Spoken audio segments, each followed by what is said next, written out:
교통난 해소, 물류비 절감 등 광주에서 강진 구간의 실시 설계가 순조롭게 추진되고 있습니다. 최근 발생한 수은 유출 사고와 관련해 유동물을 사용하는 특정 유해 배출 사업장 등을 일제 점검합니다. 광주시가 스마트 공장 보조 사업을 지원하고 기업당 최대 5천만 원 한도 내에서 투자 금액의 50%를 지원받을 수 있도록 합니다. 여러분 안녕하십니까? GTN 뉴스입니다. 광주에서 완도 고속도로 중 광주에서 강진 구간의 실시 설계가 순조롭게 추진되고 있습니다. 광주에서 강진 구간 건설 공사는 제2신안도로에서 강진군 성전면 명산리까지 총 연장 51.75km 구간으로 내년 말 착공해 2024년 완공될 예정이며 광주에서 강진 구간 고속도로가 개통되면 강진까지는 종전 1시간 20분에서 30분대로 단축되고 나주 혁신도시까지는 20분에서 6분 거리로 단축될 것으로 보입니다. 또한 국도 1호선 13호선과 함께 3개 축이 광주와 혁신도시를 연결하게 돼 교통난 해소는 물론 물류비 절감, 혁신도시 활성화에도 도움이 될 것으로 전망됩니다. 광주시는 앞으로도 한국도로공사와 지속적으로 협의해 광주와 혁신도시 구간이 우선 개통될 수 있도록 할 계획입니다. 광주시는 최근 발생한 수은 유출 사고와 관련해 유사 사고가 발생하지 않도록 관내 유동물을 사용하는 특정 유해물질 배출 사업장을 일제 점검합니다. 광주시는 특정 유해물질 배출 사업장 150곳 중 유동물을 사용하는 사업장 23곳과 현재까지 폐업 신고한 13곳 등 총 42곳을 우선 점검하고 나머지 특정 유해물질 배출 사업장 127곳도 지속적으로 점검을 강화할 예정입니다. 또한 광주시는 영산강 수계 누출 여부 등 현장 실태 조사와 특정 유해물질을 사용, 취급, 배출하는 사업장에 대한 지도 점검을 강화해 환경 오염 방지에 만전을 기할 방침입니다. 광주시는 제조업 공장 스마트화를 통한 기업의 생산성 향상과 경쟁력 강화를 위해 산업부와 공동으로 스마트 공정 보조 사업을 지원합니다.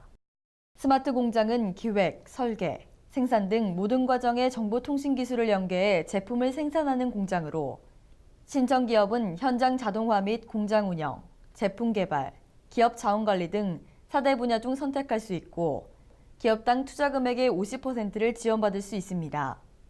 신청 자격은 광주시 소재 중소 중견 제조업체로 대상 사업장의 상시 고용 인원이 10인 이상인 기업 등이며 신청은 오는 27일까지 광주시 투자유치과로 접수하면 됩니다.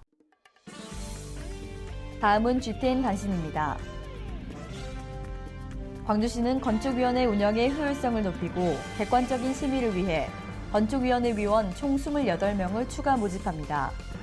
건축과 토목 조경, 도시 및 단지 계획 등 10개 분야 24명은 공개 모집하고 노인, 장애인, 여성, 아동 등 3개 분야 4명은 관련 단체의 추천을 받아 위촉하며 건축사, 기술사, 박사 학위 소지자 또는 모집 분야에서 학식과 경험이 풍부한 전문가는 누구나 참여할 수 있습니다.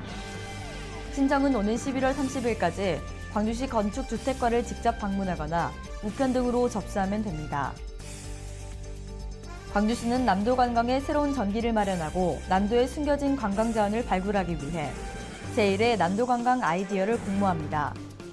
이번 공모는 역사 문화 등 관광 자원을 소개한 여행 상품 구성과 음식 전통 등 관광 자원 발굴 부문으로 나눠 실시하며 광주만의 또는 광주와 인접 지역의 관광 자원을 연계하는 당일, 1박 2일, 2박 3일 관광 상품과 참신하고 실현 가능한 관광 아이디어 총 67개 작품입니다. 신청은 오는 11월 30일까지 광주시 관광진흥과를 직접 방문하거나 우편 또는 이메일로 접수하면 됩니다. 광주시는 5.18 민주화운동 관련자 보상 등에 관한 법률에 따라 추가 보상 신청을 받습니다. 5.18 민주화운동과 관련해 생계 지원이 필요하다고 인정되는 본인 또는 유족을 대상으로 기타 지원금을 지급하며 신청은 오는 2016년 2월 29일까지 광주시 인권평화협력관실 또는 5.18 민주화운동 관련자 보상지원위원회를 통해 접수하면 됩니다. 이상으로 GTN 뉴스를 마칩니다. 시청해주신 여러분 고맙습니다.